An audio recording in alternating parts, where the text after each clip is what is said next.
Keely Roth from Climate Corp next. How's that?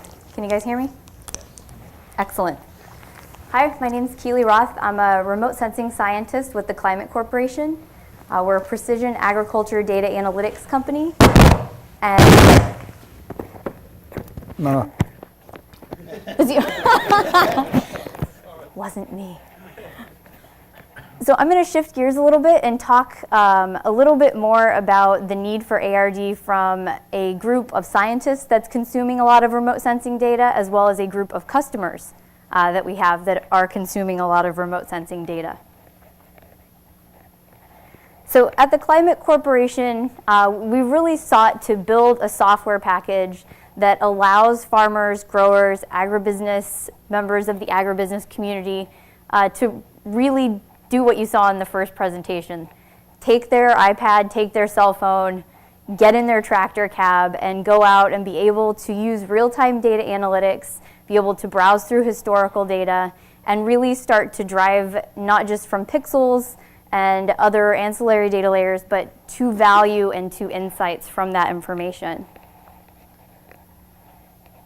So to kind of set this up, I'd like to start. We think of things from our customer's perspective. So if you look at what a grower is trying to accomplish, they have a ton of decisions they have to make, and that all adds up to one result, one season, one yield. So each year they have typically one chance to get it right. And that means making the right planning decisions, getting prepared and making decisions about things like fertility or water management before they plant. Things kick into high gear in the spring. They're out there planting the land. There's logistics, there's seeds, there's a lot of decisions that have to be made beforehand, but there's also a lot of real-time events that they have to be responsive to. And so speed is a big factor when we get to some of these seasons like planting. In season, they're really trying to watch the crops develop. They want to know if there's a problem, if there's a threat. Can they make a management decision to go out and save the crop in a particular area? Do they have an issue with soil fertility? There you're really thinking about not just monitoring, but driving management decisions that can actually lead to a better outcome at the end of the year. And then towards the end of the season, they're really thinking about harvest timing, how much did their fields yield, and already what can they do for next year? What did they learn from this year? So there's kind of a retrospective that most of our customers go through, looking at all the data they collected over a single season and all of the data that was provided within our app, and sort of saying, what did I learn out of this season that I can apply for making decisions next season?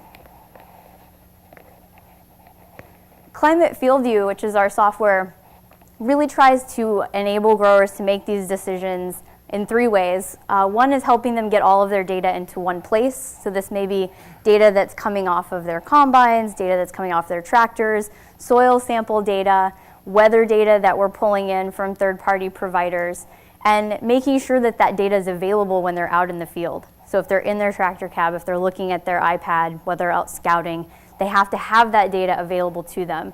So connectivity and straightforward visualization are really key components of that piece. We also want to really help them start to look at that data, sift through it, and pull out insights. This could be visual crop performance analysis, looking at field health imagery, which is some of our satellite-derived product features. And then finally, on the more sophisticated end, we'd like to build analytics that enable them to optimize their inputs, whether that's managing nitrogen, phosphorus, potassium inputs to the land, water management, which seeds are they going to plant and where, or when those decisions are going to be made. We do that with a large scientific internal team of scientists and engineers. We have about 150 full-time scientists.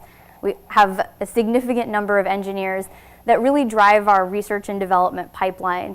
And this is another consumer within the Climate Corporation of remote sensing data. And so I'll kind of get into that, but keep in your mind that we have this group of scientists and engineers that are working with the data, building the analytics, and then we also have growers, farmers at the other end of that software app that are trying to look at the insights that come from those data layers. Farming has a lot of data involved, and not just remote sensing data, all of the other inputs that I mentioned, and we're able to really build some of these more sophisticated analytics models because we finally have so much data, and because we're finally starting to pull it together and organize it.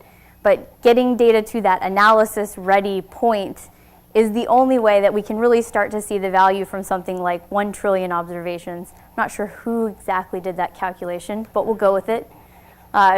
We've got a backlog of about 40 years of research. Internally, we've got data on almost 40 different crops covering 30 different countries. And so there's a lot of diversity in this data. You can drive down to one specific crop, what's happening with corn in the United States, what's happening with cotton in India, and really start to slice it and dice it in a lot of ways that you need to have the capability to have reproducible scientific research executed on each of these different pieces. I mentioned that we pull in data and try to get it all in one place within field view. And if you squint your eyes and can read the tiny, tiny font on some of these icons, it's really just meant to represent that these data are coming not just from Earth observation sensors. They're coming from sprayers. They're coming from hand-edited shape files that someone's neighbor did for them. They're coming from Sergo soil databases or gridded soil test maps. They may be custom UAV data or data that an aerial provider has collected over a field for a farmer. And getting all of that into one place is not just good for us because we can start to build analytics that have access to a lot of different pieces of contextual information. It's also good for the grower because most growers have a really keen sense of what's going on in their operation, and they haven't had until now the ability to see all of their own data in a way that they can begin to interpret it themselves and think about how the decisions they're making are really showing up in their yield maps at the end of the season. From the research and development perspective, having analysis-ready data, not just, again, from the pixel side, but also from some of these ancillary data layers, is key because we want to execute pretty sophisticated models. And we need those models to be reliable, we need them to be fast, we need them to be scalable. And we also need them to be adaptable. As we start to pull in different data layers, we want to be able to take advantage of those immediately without having to re-engineer the entire data processing pipeline. And so just some examples of how we're using different types of data, imagery being a large component of some of these, across those different decision-making points during the season that I mentioned earlier. We have some models that run seed selection, so this is kind of like a simulation looking forward for my field based on historic performance. What might grow best here? What hybrid might be the best one? We think about nitrogen management at the subfield level, so breaking it down into different zones where you say, hey, maybe this area has plenty of nitrogen left available to my plants, but this over here, these 3 acres, could use 20 pounds. And so you're starting to move from just managing at the field level to the subfield level. Visualization of field health. So during the growing season, we have the same problem, clouds. You need to get rid of them. You need to figure out how to take measurements that are important. If you have a whole span where your field is covered with clouds every single time a satellite comes over, what's going to account for that missing information in our models? How are we going to take into account that we don't have any observations during a particular time window? Things like disease diagnosis, so very, very fine scale imaging at the leaf level, yield analytics sort of at the end of the season, and then custom zone creation for how are you going to manage to the subfield level in the following season. I mentioned that we sort of need to create this stack, and so that stack includes imagery, but it also includes a lot of other data layers, and it includes, ideally, some time component. We want to look back over previous seasons. We want to have the ability to borrow information from other similar fields and apply that to sort of deepen the amount of information we have on one field. Most growers get about 40 chances. So like imagine if that was your career as a farmer, you get 40 tries to get it right. You really need to be able to learn fast and make the right decisions. And the way in which growers think about this can break down. Some of them are very risk averse, very conservative. What worked for me last year, what worked for me 10 years ago, I'm sticking with that. Others are very excited to try new technologies. They'll put down a bunch of test strips and plant 13 hybrids in the same field. And so when you get that data cube for an individual field or an individual grower, the type of information that it contains is really different. And you need to be able to take that into account while at the same time taking into account all of the other data sources of error. Did those layers come from? Some of them are generated by the grower themselves. Some of them are pulled in from commercial or public satellite data providers. And essentially, at the end of the day, our grower cares about their yield and their profitability. So we sort of collapse that into thinking about the genetics they've planted, the farming practices that they have, the environment in which they're growing their crops, and then sort of year-to-year variability that occurs just as part of the annual cycle. I'm going to move into talking a little bit more about remote sensing. Remote sensing in agriculture has always had this big promise of being able to sort of see everywhere at once, see multiple times throughout the year. It's cheaper, it's quantitative, it's repeatable, and it was going to solve a lot of things. But most farmers, when they think of remote sensing, think of this, which is just your standard NDVI map. Not to say that this map doesn't contain a lot of information. It does tell us about the spatial and temporal variability of green biomass in the field. It can be a very good indicator of field health issues, and it can be a good indicator of potential yield loss. But we can do so much more with all of the different satellites that are up there, with all of the aerial and UAV platforms that we have. We collect so much data now, and we could be using these for visualization, which I would argue is most of what we do right now. We can also be doing classification and target detection in an agricultural context, modeling specific biogeophysical parameters, making maps of things that when a grower goes out in their field and stands on that pixel's footprint, he or she can look around and say, yeah, I can see this. I often joke that I have yet to meet a farmer that will go out and say, yeah, this corn looks to be about a 0.5 NDVI. Time series analysis and change detection, looking for things like weeds as they grow in a field, looking for phenology patterns. Crop growth and development is a really key one. Potential yield, thinking again in terms of like delivering the information that the grower cares about. Do they care about seeing their NDVI map, or do they care about seeing what's my anticipated yield at the end of the season? Pointing out specific field health threats like nutrient deficiencies or ponding.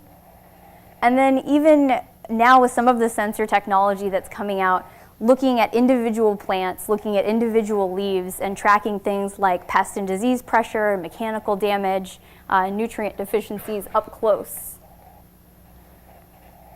So we kind of think about deriving value from imagery in climate in two different ways. There's the exploratory way, where you have this huge time series stack of imagery from multiple sensors, and you're data mining it. You're going through it and you're saying, what patterns come out?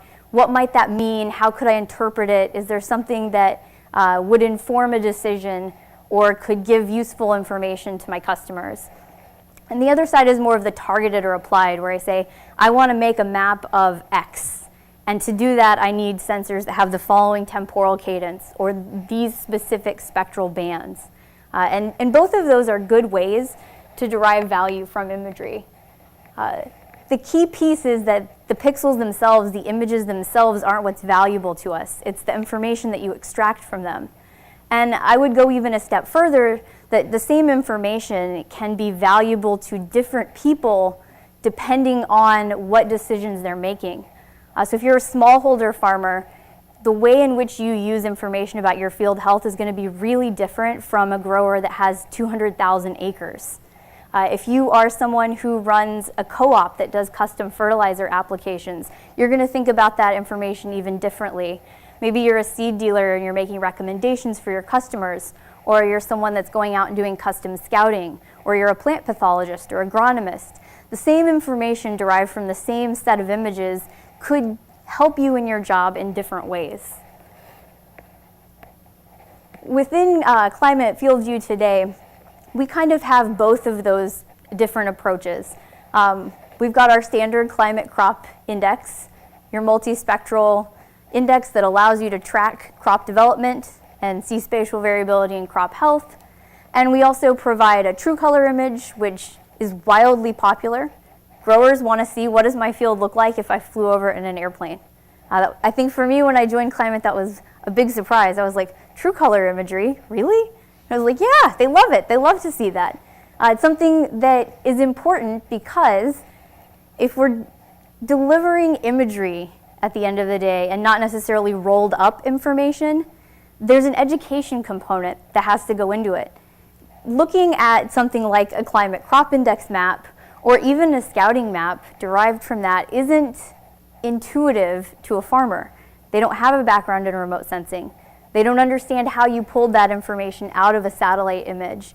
And so the more you can think about what are they doing with this image, what is it informing? So for example, the scouting map over here, let's a farmer say, where in my field might there be a health threat? And if I'm going to drive all the way out to the field and walk around, where am I going to go to look for trouble? So that's one specific example. Where we're really driving to is this understanding of your field's health. So a scouting map that doesn't just say, these are the fields that have potential health issues, and here's where we think the potential health issues are, but here's what is most likely behind that. And you're not going to get to what's most likely behind that just from a simple vegetative index. You're going to need to create layers that are actual biogeophysical properties of the plants or of the field surface itself.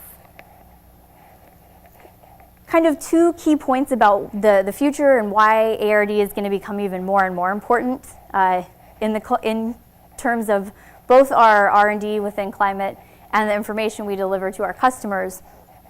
We need lots of platforms. We work with UAV, MAV, rover data, handheld imagery, and satellite data. So interoperability is a really, really big thing.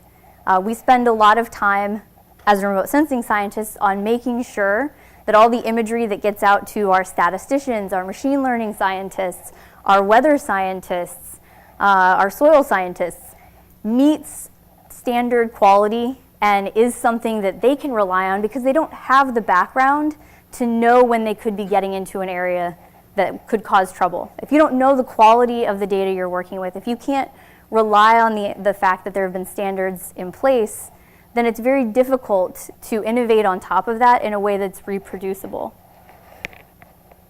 The other key thing is expansion. As we move into new markets, and satellite imagery is one of the best ways to do that, we really need to be able to know that we can scale up any of our algorithms. It's great if they work on one county in Iowa. They need to work over the entire globe so that we can hit an on button when we have an algorithm we like and know that all of our customers are going to get it for that year, and it's going to perform in the way in which we designed it. And I will wrap up there. Thank you for your time.